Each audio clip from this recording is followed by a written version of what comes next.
Bab 802. Kedua istri guru. Melihat Lucy Chu keluar dari aula, Harley Ye sedikit terkejut, lalu turun dari tempat duduknya dan menghampiri leluhur Sekte Langit. Senior, ada apa dengan putri kesayanganmu? Kenapa aku merasa ada yang aneh? Harley Ye duduk di kursi tempat Lucy Chu duduk sebelumnya, menatap leluhur Sekte Langit dengan bingung di sampingnya. Harley Ye, beberapa hal mungkin tidak seperti yang kamu pikirkan. Leluhur Sekte Langit tersenyum lembut. Setiap orang memiliki rahasia. Aku memilikinya. Dan Yona juga memilikinya. Aku tidak akan mengatakannya saat ini. Kamu akan memahaminya di masa depan. Setelah mengatakan itu, leluhur Sekte Langit juga bangkit. Tubuhnya seperti hantu. Dia berjalan selangkah demi selangkah. Tubuhnya juga menjadi ilusi. Dan langsung menghilang dari aula. Rahasia. Harley Ye menggaruk kepalanya. Sedikit bingung. Tidak tahu apa maksud dari perkataan leluhur Sekte Langit. Segera, sosok-sosok di aula terus bubar. Karena kabar baik yang dibawa oleh Harley Ye. Mereka merayakannya sedikit. Tetapi masih ada beberapa hal yang harus dilakukan. Sekarang untuk menilai kembali kekuatan Sekte Zeng Yang.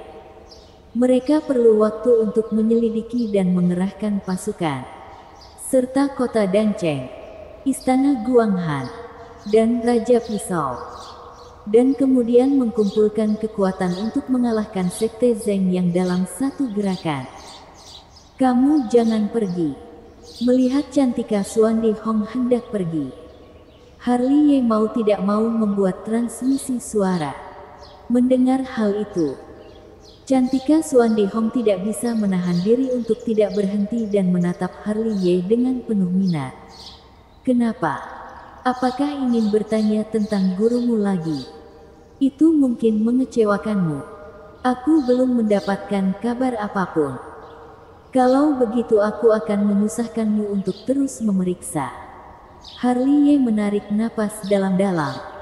Tapi aku menyuruhmu tinggal. Karena ada hal-hal lain. Katakan saja. Aku sibuk. Apakah afiliasi Sekte Zeng yang sudah selesai selama 3 hari aku pergi? Harley Ye bertanya sambil tersenyum. Penekanan kekuatan absolut membutuhkan waktu kurang dari setengah jam sebelum dan sesudah. Cantika Xuandi Hong mengangkat bahu. Jika bukan karena perintahmu sebelumnya, kakak seperguruan dan yang lainnya hampir menghajar 9 aula Sekte Zeng Yang. Begitu banyak keluarga yang berafiliasi telah dimusnahkan. Dan Sekte Zeng Yang tidak ada pergerakan. Harley Ye memandang Cantika Xuandi Hong dengan ragu. Tidak ada. Cantika Xuandi Hong menggelengkan kepalanya dengan lembut. Dari awal hingga menghancurkan keluarga terafiliasi mereka sampai akhir. Aku tidak melihat gerakan apapun dari Sekte Zeng Yang. Bahkan jika itu ada di sini, itu pasti masih sama. Ini agak tidak normal. Harley Ye mengerang.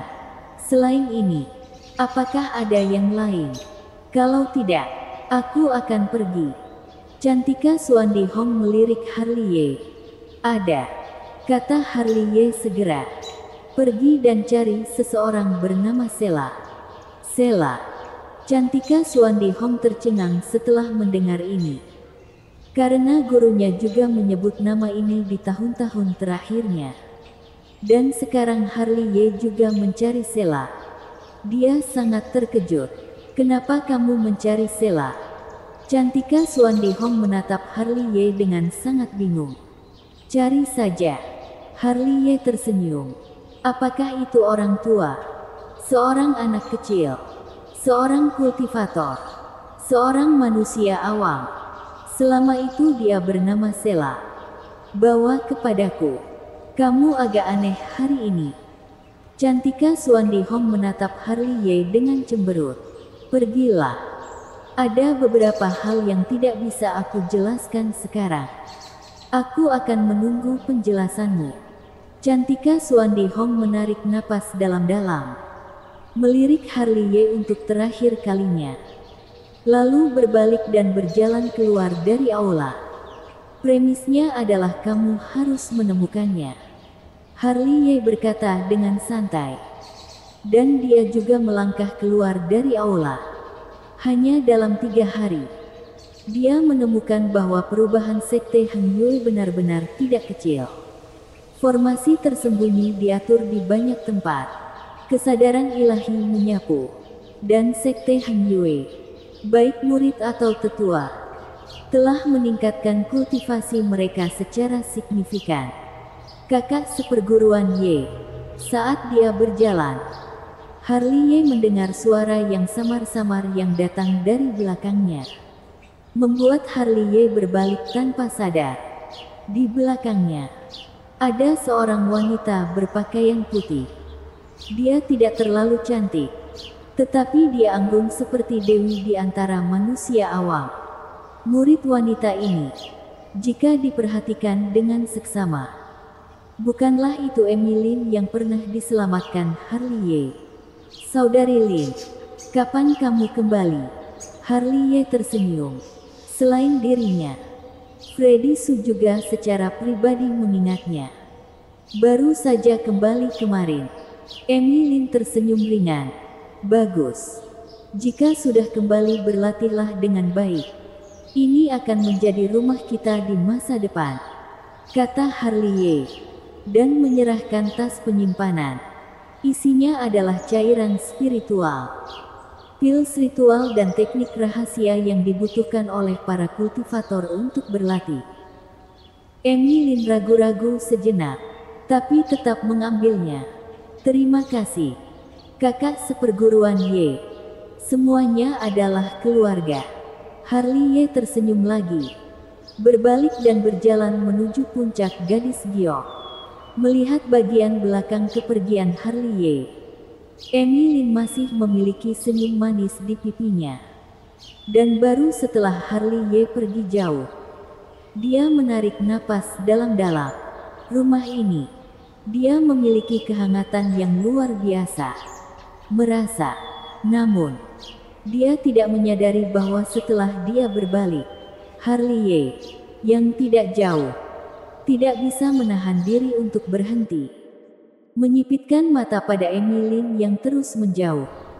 Kakek naga, apakah kamu mengetahuinya? Harley Ye mengirim transmisi suara ke mistik naga kuno mistik. Darah klan kuno. Mistik naga kuno berkata dengan santai, seolah dia tahu apa yang akan ditanyakan Harley Ye. Aku tidak menyadarinya sebelumnya, tetapi melihatnya sekarang benar-benar mengejutkanku. Harley Ye tersenyum sedikit. Dia mungkin belum terbangun.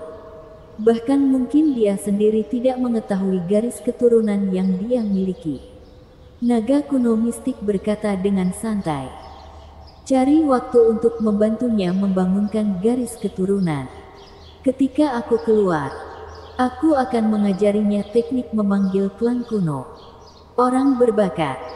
Sekte Heng Yue dan Sekte Heng Yue akan menghasilkan orang berbakat lagi. Harley Ye tersenyum. Aku harus memeriksanya satu persatu besok. Mungkin aku bisa menemukan lebih banyak garis keturunan khusus yang tersembunyi. Mengatakan itu, Harley Ye mengangkat kakinya lagi dan mendaki ke puncak Gadis Giok. Dia melihat dua sosok cantik. Satu polos seperti peri, dan satu acuh tak acuh seperti kecantikan es. Yang paling penting adalah keduanya masih terlihat agak mirip. Melihat dua orang ini, Harley Ye tertegun sejenak. Bukankah kedua orang itu adalah Yona Sangguan dan Melanie Sangguan dari keluarga Sangguan daerah Gunung Timur?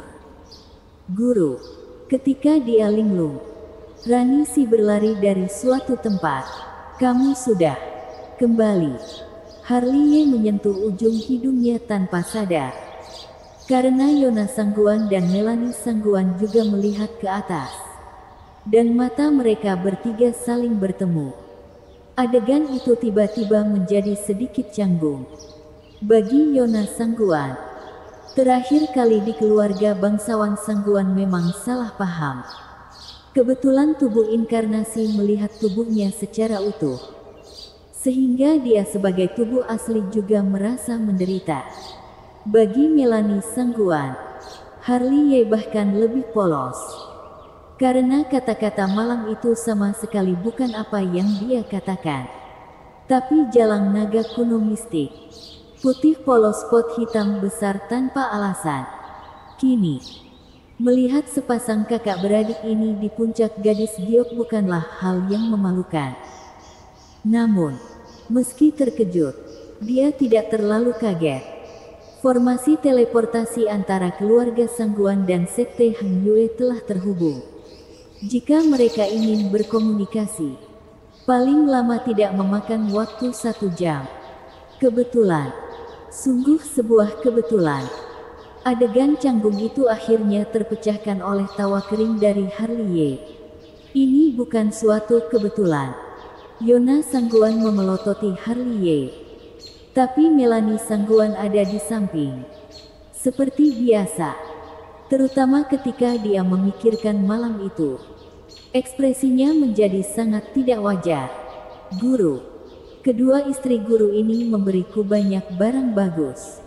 Ketika ketiganya sedang malu, Rani Si berkata dengan polos. Istri guru, istri. Harley Ye menggerakkan sudut mulutnya. Tetapi melihat Rani Si mengedipkan mata padanya dengan mata besar. Muridku tersayang, kamu tidak perlu membantu gurumu menjemput gadis-gadis. Tidakkah kamu tahu bahwa guru leluhur juga ada di gunung ini? Jika ini tidak dilakukan dengan baik, gurumu kemungkinan akan lumpuh. Rani Si, jangan bicara omong kosong. Yona Sangguan menyeret Rani Si. Jangan malu, istri guru. Guruku berkata bahwa dia akan menikahimu di lain hari. Rani Si terkikik, dan Kak Melanie, kalian akan menikah bersama. Bersambung.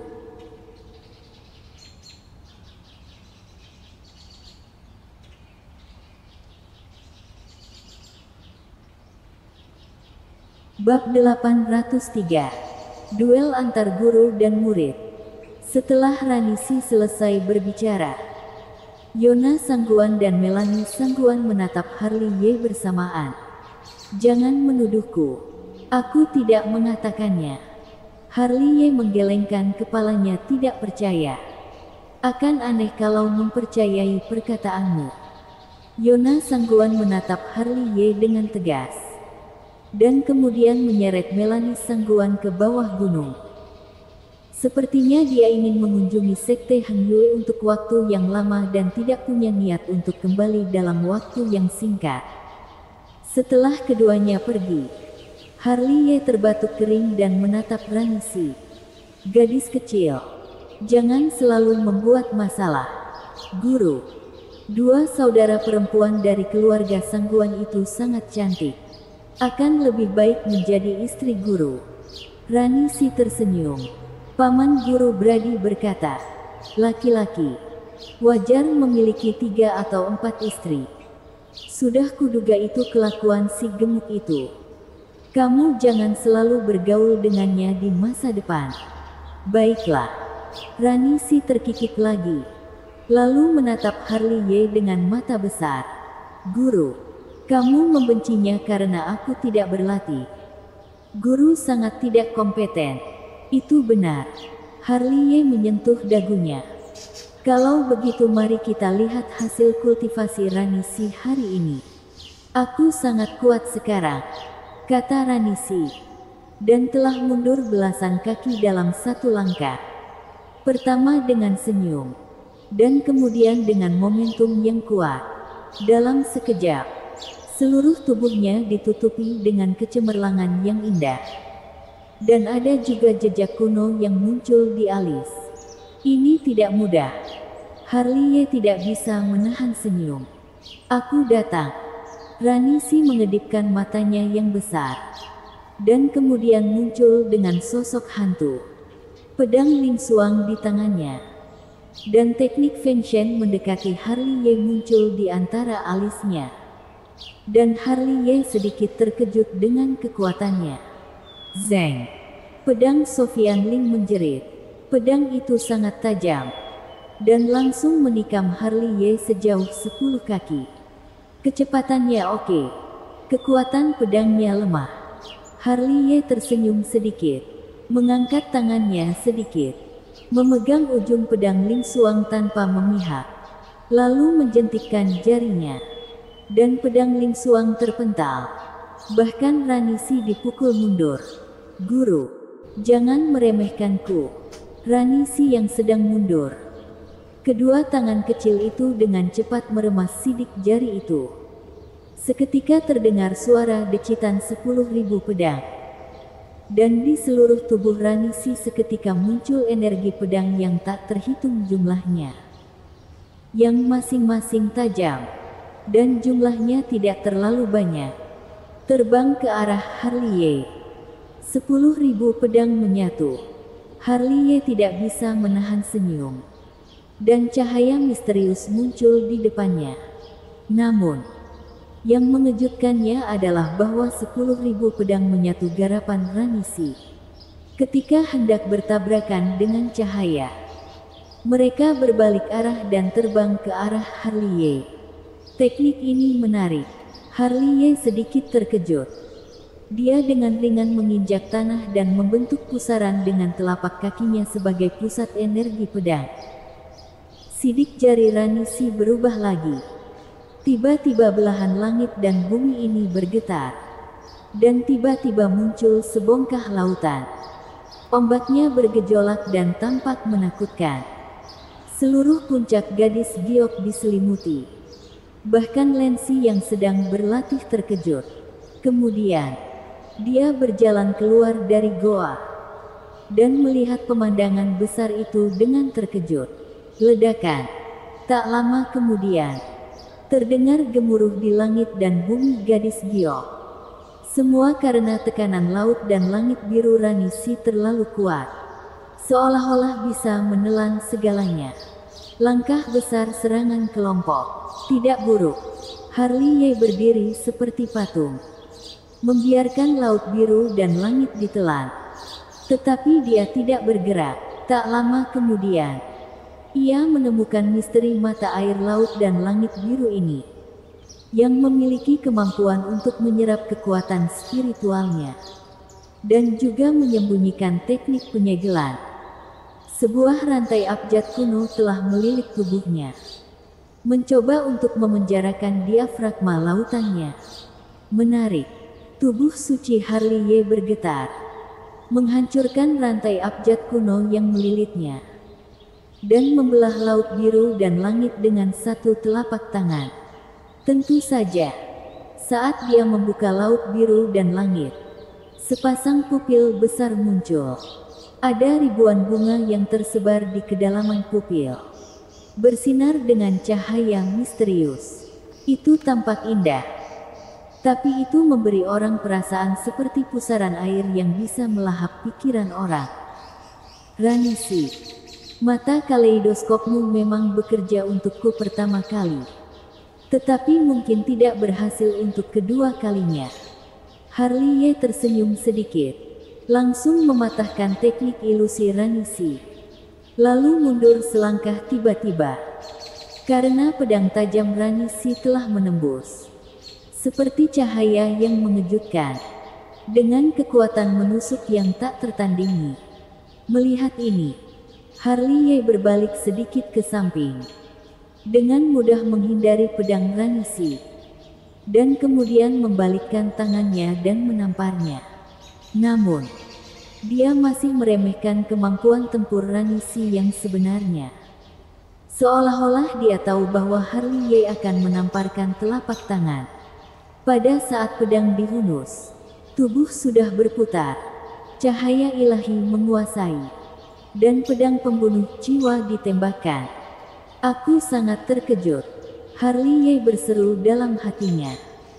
Dan sebuah pedang pembunuh keluar dari alisnya.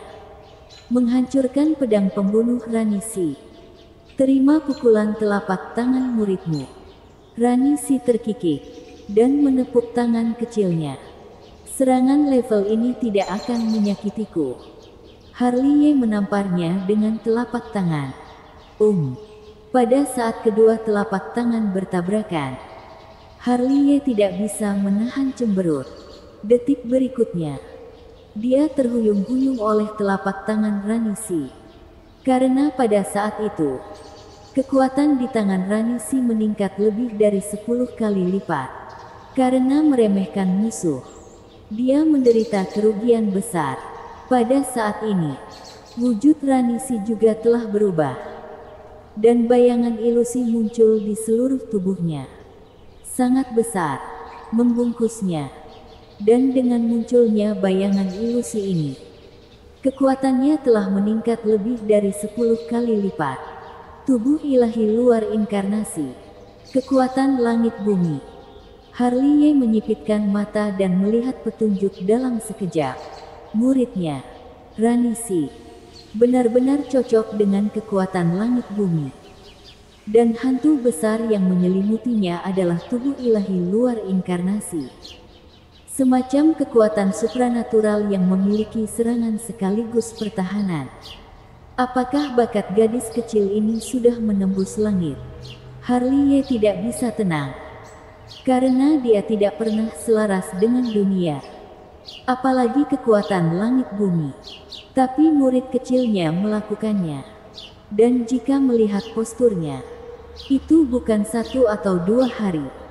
Aku pernah mengatakan ini sebelumnya. Gadis kecil ini pasti akan melampauimu suatu hari nanti. Naga kuno mistik berkata dengan santai. Bakat seperti itu langka di dunia. Dan dia hanya lingkungan alam lingsu. Jika kalian dari level yang sama, kamu pasti akan menderita. Aku terlalu meremehkan muridku. Harley menghela nafas. Guru, kamu bicara sendiri lagi. Rani Si terkikik. Sosoknya seperti hantu. Datang dan pergi tanpa jejak. Sosoknya tidak bisa dipahami. Harley tersenyum dan melangkah keluar. Serangan nyata pertama. Mudah untuk menemukan jejak Rani Si. Dan kemudian sebuah telapak tangan mengguncangnya kembali. Setelah itu, kecepatannya semakin cepat. Tubuhnya seperti sinar yang menakutkan. Dia menggunakan ilmu 1 jari matahari yang memiliki kekuatan menusuk yang menembus pohon dan langsung menuju ke Rani Si. Di sini, Rani Si baru saja menstabilkan sosoknya ketika dia melihat sebuah jaring menembus wajahnya. Dan kekuatannya begitu kuat sehingga wajah kecilnya tiba-tiba menjadi pucat. Karena jari itu terlalu kuat. Tentu saja, ketika jari-jarinya hanya berjarak 1 inci dari alis Rani Si, Harley berhenti tiba-tiba. Dan kemudian menjentikkan dahi Rani Si dengan ringan. Gadis kecil, kamu kalah. Guru memang hebat. Rani Si tidak bisa menahan lidah kecilnya. Sebelumnya, serangannya cepat. 1 teknik rahasia diikuti oleh teknik rahasia lainnya. Yang masing-masing luar biasa. Tapi di depan Harley, itu hampir seperti hiasan. Harus diketahui, dia menguasai kekuatan langit bumi sekarang. Dan telah membuka tubuh ilahi luar inkarnasi. Tetapi dia masih tidak bisa menghentikan serangan Harley. Dalam konfrontasi singkat ini, dia memang dipukul. Dia pikir dia sangat kuat. Tetapi di depan gurunya, semuanya masih seperti lelucon. Masih ada jalan yang panjang untuk seorang kultivator. Harley menyentuh kepala kecil Rani Si dengan ringan. Tetapi hatinya sangat gelisah. Seperti yang dikatakan oleh naga kuno mistik bahwa jika Rani Si berada di level yang sama, dia pasti akan sangat menderita. Kamu membuatnya takut lagi. Lancy datang, menyeret Rani Si, dan kemudian memelototi Harley. Kami hanya bertarung biasa. Aku tidak melawan dengan serius. Harley mengangkat bahu, mengeluarkan banyak dokumen sekte dan menyerahkannya kepada Ranisi. Nah, ambillah untuk berlatih. Jangan serakah. Dan berjuanglah dengan mantap. Aku mengerti. Ranisi, yang berperilaku baik seperti biasanya, mengambil alih banyak dokumen sekte, dan berlari menuruni gunung seperti peri. Melompat-lompat dengan gembira, melewati Harley. Dia tidak lupa tersenyum pada Harley. Kapan sekte Zeng yang akan diserang? Melirik Ranisi yang sedang pergi.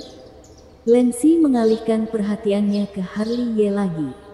Jika tidak ada kendala, mungkin 2 atau 3 hari lagi. Harley dengan sadar menemukan tempat untuk duduk, dan mengambil buah spiritual dari meja. Menggerogotinya tanpa malu-malu. Dengan kekuatan kami saat ini, kami memiliki kepastian 100% untuk memulai perang sekarang. Mengapa harus menundanya? Situasi dinasti Dacu akan berubah nanti. Lancy memandang Harley dengan curiga. Tentu saja aku tahu ini. Harley mengangkat bahu. Tapi ini perang. Sebagai komandan 3 pasukan, yang harus kamu lakukan bukanlah bagaimana cara menang, tetapi bagaimana meminimalkan korban. Selain itu, sekte Zeng yang tidak sesederhana yang dibayangkan. Kamu selalu memiliki banyak alasan. Dengarkan perkataanku. Itu tidak akan salah. Kudengar kamu bertemu Raja Pisau. Lancy menatap Harley sambil terkekeh. Iya. Berbicara tentang Raja Pisau. Harley tiba-tiba menjadi tertarik, dan hanya berjongkok di kursi, menyemprotkan ludah bintang beterbangan ke seluruh langit. Dia benar-benar tak tertandingi. Bahkan jika dia tidak dalam kondisi puncaknya, kekuatan tempurnya tidak sebanding denganku. Jika kakakku tahu bahwa Raja Pisau masih hidup, dia pasti sangat senang. Lancy mengatakan sesuatu dengan samar, dan dia tidak lupa untuk melirik Harley dengan tatapan aneh. Apa hubungannya ini dengan guruku? Melihat mata aneh Lancy, Harley tertegun sejenak. Kamu tidak tahu. Kakak sangat mengagumi Raja Pisau. Lancy menatap Harley sambil tersenyum. Ada hal ini. Harley menjadi gelisah, dan menatap Lancy dengan ekspresi yang indah. Apakah kamu sedang membodohiku? Aku tidak pernah mendengar kamu mengatakan ini sebelumnya. Pernahkah kamu bertanya padaku? Lancy mengangkat bahu. Itu alasan yang bagus. Harley mau tak mau menggerakkan sudut mulutnya. Bersambung.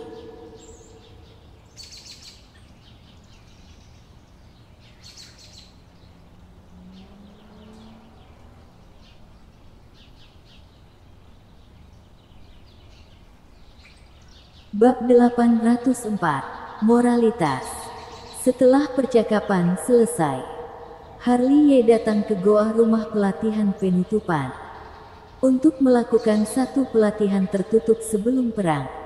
Dengan kata lain, ketika dia keluar kali ini, dia mengalami pukulan hebat, dan dia tidak bisa mengangkat kepalanya karena dianiaya. Dia percaya bahwa kekuatan tempurnya yang kuat masih jauh dari cukup di mata banyak master tiada taraf. Apakah kamu tahu di mana jarak antara kamu dan Raja Demon? Naga kuno mistik berkata. Awalnya kukira celahnya ada di kultivasi. Harley menarik napas dalam-dalam. Tapi setelah duel dengan Ranisi, ternyata aku salah paham. Celah kami bukan di kultivasi, tetapi di kekuatan langit bumi. Sepertinya kamu tidak bodoh. Naga kuno mistik berkata santai. Ilmu puluhan ribu surgawi. Ada banyak jenis di dunia. Jalan kultivator sama. Begitu juga caranya. Raja Pisau mewujudkan pisau dengan pedang. Raja Demon memasuki pisau dengan iblis. Dinasti Dewa Pembunuh membunuh untuk membuktikan. Pernahkah kamu berpikir tentang apa ilmumu? Master sejati berjuang untuk ilmunya. Tidak ada ilmu yang kuat atau lemah. Tetapi ada perbedaan dalam seberapa banyak kita memahami. Aku tidak mengerti sebelumnya. Tapi sekarang aku mengerti. Harley menarik napas dalam-dalam dan terdiam. Seluruh orangnya sangat tenang. Duduk di sana. Berpikir keras tentang caranya sendiri. Pada titik tertentu, dia perlahan menutup matanya. Selanjutnya, goa itu jatuh ke dalam keheningan yang panjang. Waktu berlalu dengan tidak tergesa-gesa. Harley duduk bermeditasi seperti orang tua. Dia duduk selama 2 hari 1 malam. Selama periode ini, dia tidak bergerak sama sekali. Dia memejamkan mata, dan alisnya terkadang terkunci, terkadang meregang, terkadang bingung, dan terkadang jelas. Yang sangat aneh. Tidak tahu sejak kapan. Tubuh sucinya bergetar hebat dan masuk ke keadaan yang aneh. Keadaan ini sangat misterius. Dia hanya merasa tubuhnya ringan dan berkibar. Seperti daun bambu. Berkibar tertiup angin. Seperti daun cocor bebek. Tidak berdaya. Dan seluruh tubuhnya tampaknya dibungkus oleh kekuatan yang tampaknya tidak ada. Kekuatan ini kuat. Tampaknya ada di depan. Hanya dengan sentuhan. Ketika kamu menjangkaunya, tampaknya jauh di langit, dipisahkan oleh ribuan gunung dan sungai. Dan ada celah yang tidak akan pernah bisa dilewati. Harley ingin keluar, tetapi dia tidak berdaya. Dalam kegelapan, kekuatan itu menjadi lebih kuat dan lebih kuat. Dan itu benar-benar menarik roh sejatinya keluar dari daging dan melayang ke tempat yang tidak diketahui. Dia tidak tahu seberapa jauh dia telah melayang. Tetapi dia hanya berhenti di langit yang sangat halus. Dan seluruh pikirannya dalam keadaan bepergian. Seolah-olah hembusan angin dapat menerbangkannya. Dan kemudian dia menyadari bahwa dia telah datang ke zaman chaos. Memalingkan muka. Dipenuhi dengan energi zaman chaos. Dan cahaya zaman chaos terbang bolak-balik. Dia tidak dapat memahaminya. Ledakan. Suara guntur muncul. Seluruh zaman chaos bergetar. Cahaya zaman chaos menjadi ganas. Dan retakan muncul di dunia zaman chaos ini. Ketika retakan pertama muncul. Setelah itu, retakan muncul dengan gila-gilaan. Ledakan. Dunia zaman chaos memiliki guntur dan kilat yang menyambar. Awan zaman chaos mengepul, dan cahaya terbang sembarangan, mencoba menghancurkan dunia zaman chaos ini. Pada akhirnya, dunia zaman chaos benar-benar terkoyak. Yang ringan naik ke langit dan berubah menjadi langit biru. Dan yang keruh jatuh ke tanah dan berubah menjadi bumi yang tebal. Meskipun segala sesuatu di sekitarnya adalah ilusi. Dia merasa begitu nyata ini adalah zaman chaos. Bukankah adegan sebelumnya adalah adegan awal dari dunia? Dia sangat bingung mengapa dia bisa memasuki keadaan seperti ini. Adegan di sekitarnya masih berubah. Setelah dunia zaman chaos benar-benar terbelah dan berubah menjadi langit dan bumi, itu masih mengalami evolusi yang panjang. Langit dan bumi menjadi lebih cerah dari zaman chaos. Dan matahari yang terik menggantung tinggi. Memancarkan miliaran dolar 10.000 sinar cahaya. Langit dan bumi di malam hari. Roda perak berubah menjadi ilusi. Sangat terang. Dan kemudian bintang-bintang muncul satu demi satu. Seperti mata seseorang bersinar. Seluruh langit malam cerah. Bintang-bintang tak terhitung jumlahnya. Mekar dengan kecemerlangan ilahi. Ini adalah proses yang panjang. Langit dan bumi tidak damai. Ada badai petir setiap hari. Bukan sungai, tetapi magma panas. Dan yang bersiul di udara bukanlah angin, tetapi awan gelap zaman keos.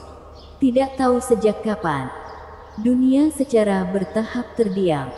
Di atas bumi, lempung retak terbuka, dan kuncup kecil pecah, menelan esensi langit, menyerap nutrisi bumi, dan tumbuh perlahan setiap hari.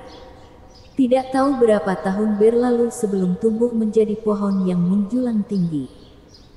Langit dan bumi mulai memiliki kehidupan. Kuncup-kuncup muncul dari tanah.